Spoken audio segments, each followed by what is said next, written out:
Donc, aujourd'hui, je vais parler d'un sujet. Je vais commencer par parler d'un sujet qui ne concerne pas les échecs. En fait, qui n'est pas des échecs, mais qui concerne les échecs. Et qui me semble quand même important d'aborder.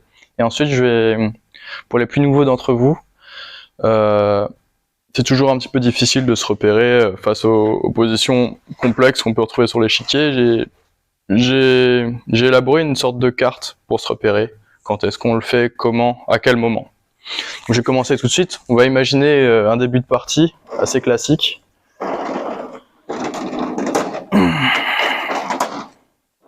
Donc tout le monde connaît l'écossaise. Bam, bam. Donc les noirs ils reprennent pas tout de suite parce que ça permettrait aux blancs de développer la dame. C'est pas très grave s'ils reprennent, mais ça se fait. Tac, tac. Et là, bim, clouage. Et là, t'as le joueur blanc, il décide de faire ça pour déclouer le cavalier. Là, qu'est-ce qui se passe? Bah, du coup, en fait, oui, bon, tout le monde l'a vu, je pense, ou presque tout le monde, ça laisse ce cavalier en prise. Donc, c'est une erreur. Donc, c'est plutôt facile à comprendre. Et pourtant, c'est quelque chose qui arrive en partie, à bas niveau, à niveau moyen. Bon, plus le niveau est élevé, moins ça arrive, bien évidemment. Mais du coup, en fait, pour éviter ce genre d'erreur, ça dépend pas de la compréhension qu'on a des échecs, en fait. Parce que tout le monde a compris. Je veux dire, ça sert à rien que je vous l'explique, vous l'avez compris. Mais tout le monde va le faire. Tout le monde. Pas tout le monde, mais beaucoup de joueurs. Et là, je pense qu'on attaque à un point qui est tout aussi important que les échecs pour s'améliorer aux échecs, c'est l'attention et la concentration. Faut se mettre dans des bonnes dispositions, savoir gérer son stress. Donc, j'ai identifié. La liste, elle n'est pas exhaustive, hein, vous pouvez chacun, en fonction de comment vous vous connaissez vous-même, identifier un ensemble de causes et de conséquences.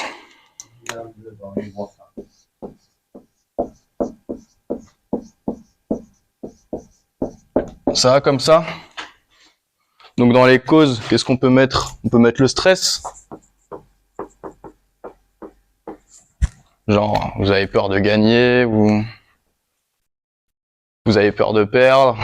Vous avez envie de gagner, vous avez peur de perdre. Le stress, qu'est-ce que ça fait? Ça fait que, comment dire, vous devenez crispé. Là, vous êtes stressé, vous allez voir que le clouage et vous avez complètement oublié que le positionner de votre fou, ça va laisser votre cavalier en prise.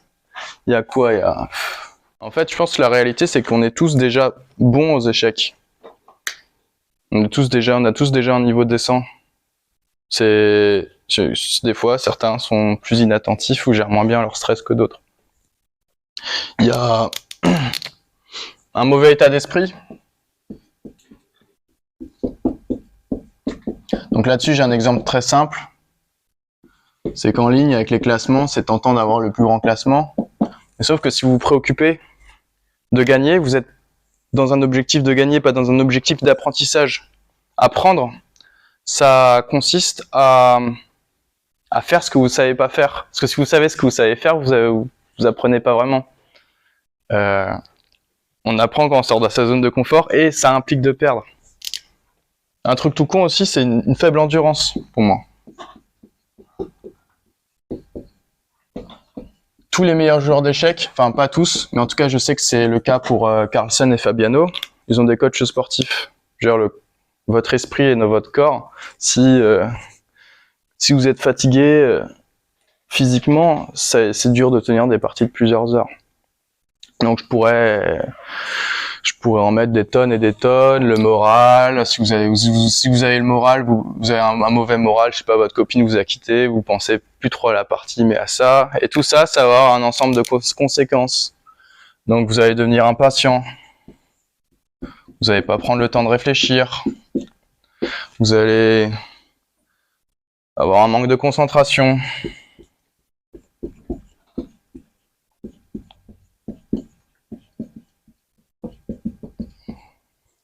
Vous allez surréagir, ce qui est un peu le contraire de,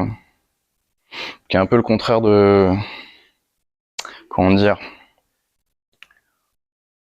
un peu le contraire de l'impatience du joueur un peu trop agressif qui va attaquer de manière téméraire. Des fois, il y a une opportunité, vous n'allez pas la saisir, parce que vous êtes stressé et vous vous mettez sur la défensive, alors que des fois la meilleure défense c'est l'attaque.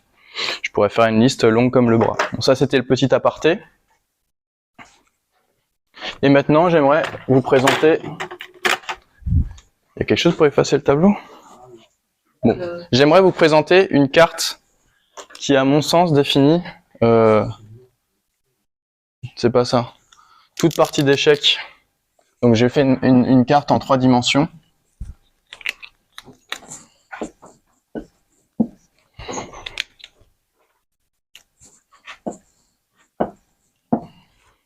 Où là, j'ai mis le temps,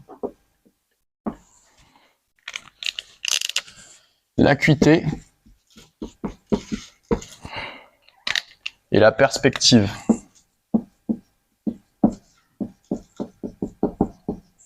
Donc le temps, ça va être le plus simple, c'est le temps qui vous reste pour faire vos coups. Que ce soit du blitz,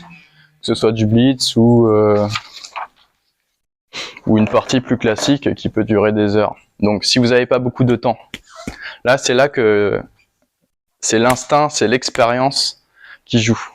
Donc ça, vous vous entraînez en faisant du blitz. Hein. C'est pas l'entraînement que je recommande parce que bon, la majorité d'entre nous on fait des tournois en partie longue, mais ça a sa place. Et là, pareil, quand vous manquez de temps, c'est là aussi qu'il y a certaines stratégies à avoir qu'il faut faire qui sont moins valables quand vous avez beaucoup de temps. Par exemple, faire un coup sécuritaire. Genre, je reviens en arrière. Là, bon, là, ça arrive pas. On va dire, hop, il vous reste 3 secondes pour réfléchir. Merde, je sais pas quoi faire. Tiens, je vais faire ça. C'est un coup pas terrible, mais vous savez que c'est le genre de coup que vous pouvez faire sans trop réfléchir parce que vous vous engagez pas dans quelque chose de complexe. C'est aussi là où... comment dire? C'est aussi là où vous allez essayer de complexifier. Si votre adversaire a pas beaucoup de temps, vous allez essayer de complexifier la situation pour que lui, il puisse pas faire ce coup-là parce que il a d'autres trucs à prendre en considération en priorité d'abord. L'acuité. L'acuité, comment définir ça? Pour moi, c'est si vous avez besoin d'être précis ou pas dans une position. Donc souvent à l'ouverture, il y a une acuité très très faible.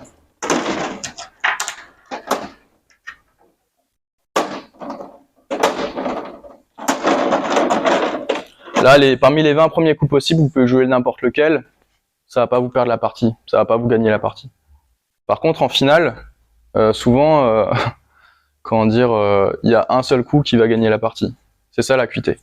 Donc quand il y a une faible acuité, là, on peut se contenter de principe, développer les pièces, vous faites les positions que vous préférez. D'ailleurs, ça va être important à étudier, parce que en puzzle, souvent, tu fais du puzzle, il y a les positions, elles ont des solutions précises. Mais là, il n'y a pas de solution précise, et c'est souvent là que les joueurs y merdent. Bref, c'est là que vous en référez à vos préférences, vos principes, développer, protéger vos pièces, quelque chose qui vous est confortable. Au contraire, si la position, comme dans beaucoup de finales, demande une acuité énorme, c'est là que on passe du développement à la résolution. Là, il faut trouver la solution qui marche. Donc il y a plusieurs moyens. Hein. Il y a calculer les coups forcés. En fait, vous pouvez calculer très très très très loin si vous vous concentrez spécifiquement sur les coups forcés, que l'adversaire va être obligé de faire certains coups par rapport à d'autres. Il y a procéder par élimination. Genre, imaginons que vous êtes dans une finale, il y a 4 coups possibles. Là, vous pouvez dire, tiens, celui-là il est pas bon, celui-là il est pas bon, celui-là il est pas bon. Je vais garder le meilleur. Et la perspective, qui est à mon sens le plus négligé, c'est savoir se mettre à la place de l'autre. Donc des fois vous faites votre plan, c'est très bien, mais surtout dans les positions où les positions sont un peu bloquées et vous pouvez pas trop exécuter votre plan, là c'est important de savoir se mettre à la place de l'autre. Il faut jouer en fonction de ce que vous voulez faire, en fonction de ce que votre adversaire veut faire. C'est la prophylaxie, j'en avais parlé dans un dernier cours. Et là maintenant j'aimerais, avant de finir, lister un ensemble de principes qui pourront vous servir de repères, qui ne sont pas des règles à suivre à la lettre, mais plus des choses pour vous repérer pendant une partie quand vous savez pas quoi faire. Donc, il va passer à la machine de toute façon. Ah yes, merci.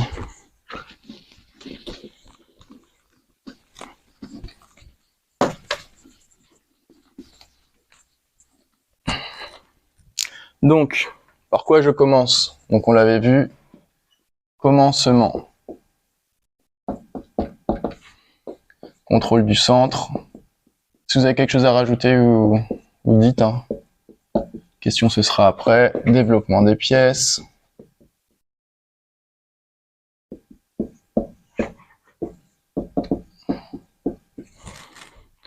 J'ai mis quoi encore? Protéger le roi. On va pas faire une liste de 20 points. Et bien sûr, si vous avez une opportunité tactique, bien sûr, si à un moment, votre adversaire, pour une raison ou une autre, il vous donne l'occasion de prendre une pièce ou de faire un échec et mat, vous privilégiez ça. Je veux dire, vous n'avez plus besoin de contrôler le centre, développer vos pièces et protéger votre roi si vous faites échec et mat. Parce que la partie sera finie et vous avez gagné. Ensuite, où vais-je? C'est là qu'il faut élaborer des plans. Donc si vous voyez une opportunité de faire échec et mat, vous le faites tout de suite. Que c'est ce qui fait gagner la partie. Mais des fois, il n'y a pas toujours des échecs et mat forcés. C'est là, est-ce que vous avez une opportunité tactique pour récupérer une pièce? Est-ce que, je sais pas, votre adversaire, il laisse une pièce en prise? Est-ce que vous pouvez promouvoir un pion pour faire une pièce plus forte? Bref, tout ce qui va vous faire gagner un avantage pour arriver au échec et mat. Des fois, vous voyez pas de tactique non plus. Et c'est là qu'il y a la stratégie. C'est la vision sur le long terme. La stratégie qui fait que vous allez agencer vos pièces d'une certaine manière, que après, plus tard, il va y avoir des tactiques, et enfin, arriver à l'échec et mat. Maintenant, comment j'évalue une partie?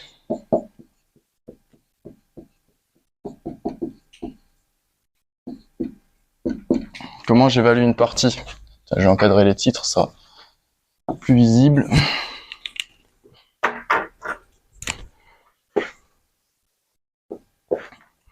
Donc le plus simple, ce qu'on apprend à tout le monde, c'est les valeurs des pièces, le matériel. C'est important d'évaluer une partie pour ensuite décider de vos stratégies, de vos tactiques, machin. La structure des pions.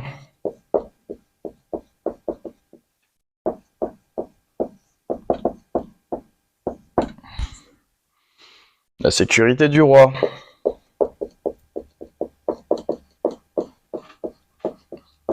Etc., etc.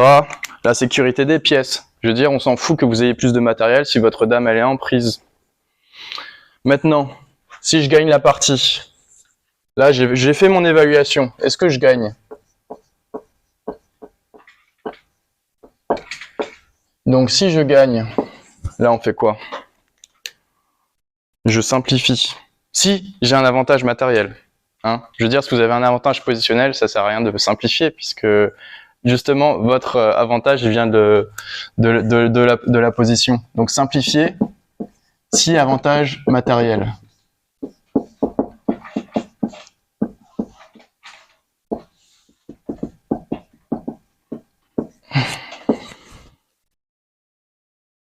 Vous prenez peu de risques. Vous êtes en train de gagner. On verra plutôt ça si vous êtes en train de perdre. C'est là que vous pouvez tendre toutes sortes de pièges farfelus parce que de toute façon, vous êtes en train de perdre. Là, c'est là que vous prenez des risques. Parce que vous avez plus grand chose à perdre, vous êtes déjà en train de perdre. Et c'est là qu'il faut avoir la plus grosse concentration. Faut pas, ça c'est une erreur très commune. C'est qu'une fois que vous êtes en train de gagner, c'est pas là je dis, je suis en train de gagner, je me relâche. Non, là, votre adversaire, vous l'achevez. De toute façon, dès que vous avez gagné, vous n'avez plus besoin de vous concentrer.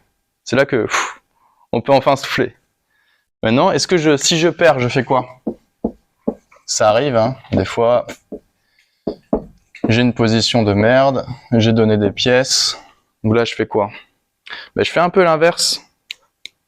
J'essaie d'égaliser, de faire patte, de faire nul, de tendre des pièges, de prendre des risques. Est-ce que je peux égaliser? Est-ce que je peux faire des échecs à répétition? Égaliser, nul, patte. Est-ce que je vois des pièges que je peux tendre? Ça peut être tout aussi excitant de défendre une position désespérée que gagnante. Hein. Genre, il y a plein, je pense, des joueurs, surtout des joueurs impatients. Si vous êtes en train de perdre mais que vous ne laissez pas gagner, c'est là qu'ils vont s'épuiser, quoi. Et après, bah, on peut aussi ne pas savoir quoi faire encore. Hein.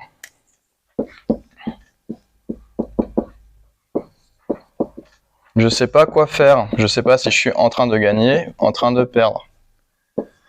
Donc bon, si vous avez le temps, vous réfléchissez, mais sinon vous faites un coup sécuritaire. Hein. Coup sécuritaire. Vous surprotégez vos pièces. Il y a toujours une faiblesse dans votre position que vous pouvez améliorer. Par contre, dans les situations où vous tournez un petit peu en rond, faites doublement attention au déplacement de pions. Parce que c'est là que les plus grosses erreurs sont faites. Les pions, ils peuvent pas revenir en arrière. Quand il y a une position un peu figée et que vous savez pas trop comment avancer, votre adversaire non plus, c'est les déplacements de pions souvent qui créent des faiblesses dans votre jeu. Donc là, vaut mieux, à moins que vous sachiez vraiment ce que vous faites, là, vaut mieux remanœuvrer le cavalier et tout. Et pour finir, donc là, il n'y a plus de place sur le tableau. Hein. Quelques questions que je pense qu'il est important, quand vous avez le temps toujours, hein, quand c'est pas l'instinct qui parle, de se poser avant de faire un coup.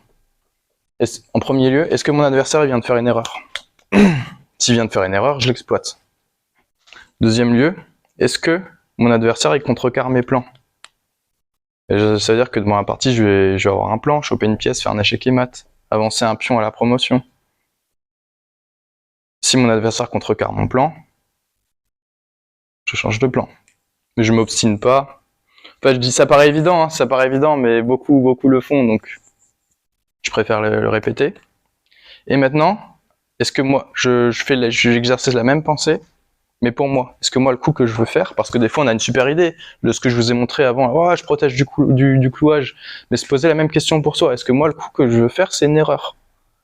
Est-ce que moi, le coup que je veux faire, il va contrecarrer les plans de mon adversaire?